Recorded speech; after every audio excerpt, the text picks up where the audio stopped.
நண்பர்களுக்கு வணக்கம். நான் உங்கள் ராஜ்குமார். இது கேஎல் ப்ராப்பர்ட்டிங்க. நம்ம பதிவுகள் எல்லாமே கேரளாவில் இடுக்கி மாவட்டத்தை சார்ந்து தாங்க இருக்கும்.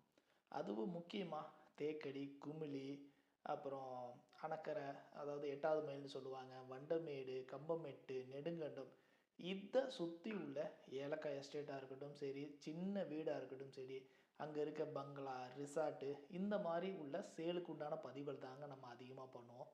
பட் இந்த வீடியோஸில் நம்ம எதை பற்றி பார்க்க போகிறோன்னா, நிறைய பேர் கேட்ட விஷயம் என்னென்னா, எனக்கு தோட்டமாக இருக்கட்டும் சரி, 10 லட்ச ரூபா பட்ஜெட், இதுக்கு எல்லாமே லோன் கிடைக்குமா அப்படின்னு சொல்லி கேட்டிருந்தீங்க. அதுக்குண்டான பதிவு தாங்க இந்த பதிவு. கண்டிப்பாக லோன் அரேஞ்ச் பண்ணிக்கலாங்க. ஆனால் எல்லாருக்குமே லோன் வந்து கிடைச்சிடாது. ஸோ லோனை பொறுத்தவரை நம்மளால் அதிகப்படியாக ஒரு 3 கோடி வரைக்கும் லோன் வந்து வாங்கலாங்க. பொதுவாக வந்து பார்த்திங்கன்னா, இங்கே லோன் வாங்கணும் அப்படின்னா நம்ம இங்கே கேரளாக்குள்ளே இருக்கிற பேங்க்ஸு, அந்த பேங்க், அதாவது கேரளாக்குள்ளே இருக்கிற பேங்க்கில் நம்ம லோன் வாங்க முடியாது. அதாவது கேரளா சம்மந்தப்பட்ட பேங்க், இப்போ நேஷனலைஸ்டு பேங்க் அப்படின்னு சொல்லுவாங்க.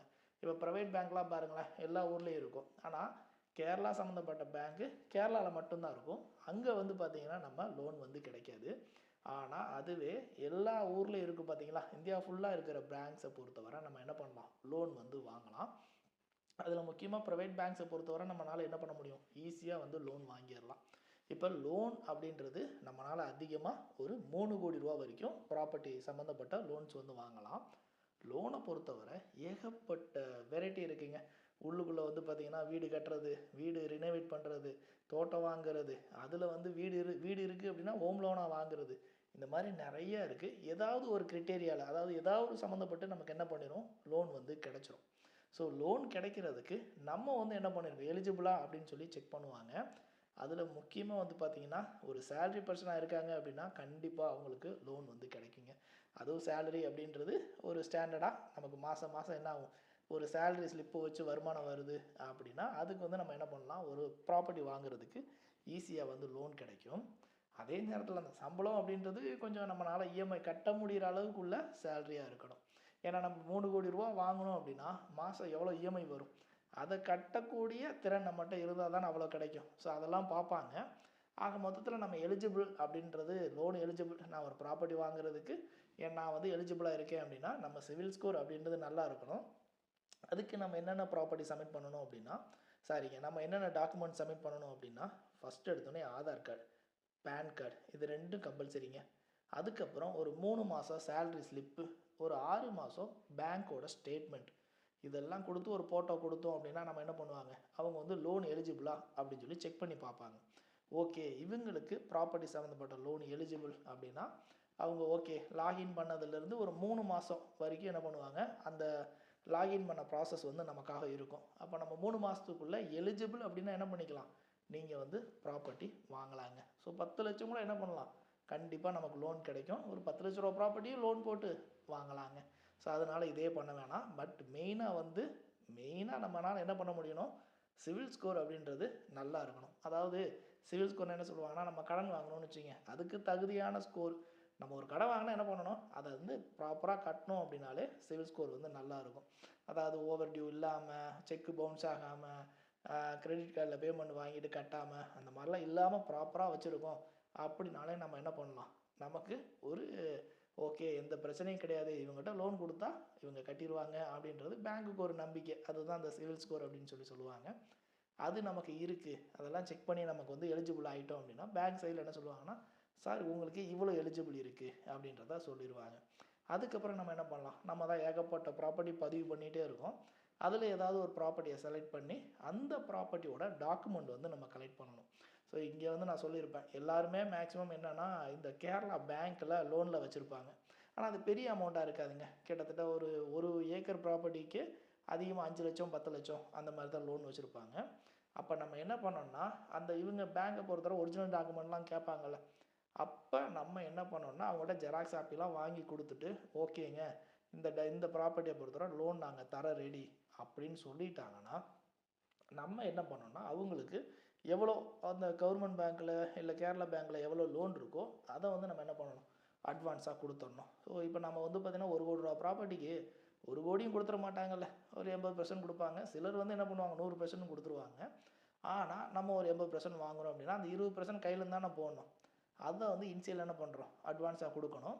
இல்லை சிலருக்கு வந்து 3 லட்சம் 4 லட்சம் தான் இருக்கும். அப்போ நம்ம அந்த அமௌண்ட் மட்டும் கொடுத்துட்டு அவங்களோட ஒரிஜினல் டாக்குமெண்ட்லாம் வாங்கி நம்ம பேங்க்குக்கு கொடுத்தோம் அப்படின்னா அவங்க என்ன பண்ணுவாங்க, ப்ராசஸ் பண்ணி நம்ம விற்கக்கூடிய கஸ்டமருக்கு வந்து செக்காக வந்து ப்ரொசீட் பண்ணிடுவாங்க, இல்லை டிடியாக ப்ரொசீட் பண்ணுவாங்க, இல்லை அக்கௌண்ட் ட்ரான்ஸ்ஃபராக வந்து பண்ணுவாங்க. ஸோ ஒவ்வொருத்தரும் ஒரு இது வச்சுருப்பாங்க.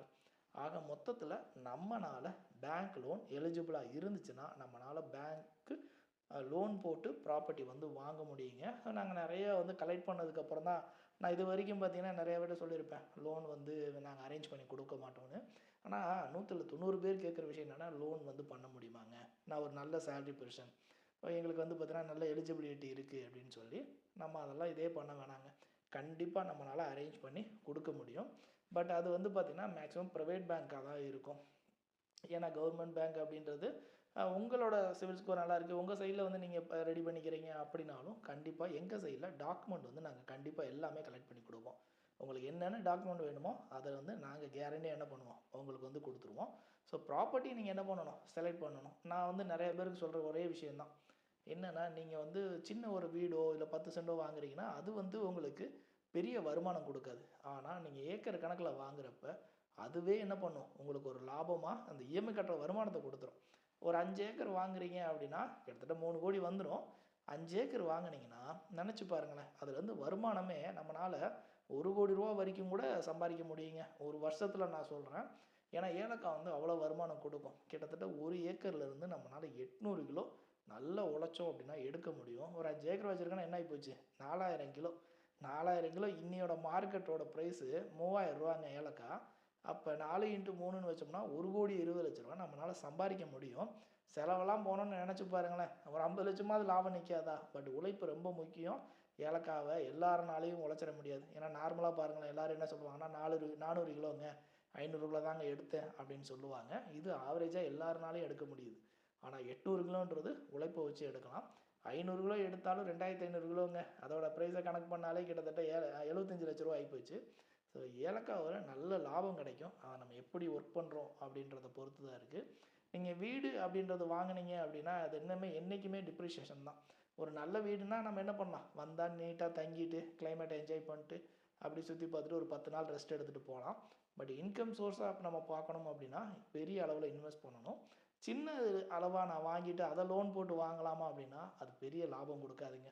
நீங்கள் ஒரு 2 ஏக்கர் பார்த்து அதில் கிடைக்கக்கூடிய வருமானமும் வெறும் அரை ஏக்கரோ ஒரு 20 சென்டோ 30 சென்டோ வாங்கிட்டு அதில் நம்ம வேலை பார்த்து வருமானம் கொடுக்குமானா பெரிய அளவில் கொடுக்காதுங்க. ஸோ அப்போ வந்து நீங்கள் என்ன பண்ண முடியாது, அந்த அமௌண்ட் எடுத்து நாளைக்கு இஎம்ஐயாக கன்வெர்ட் பண்ணி கட்டிட முடியுமா அப்படின்னா கஷ்டம் தாங்க.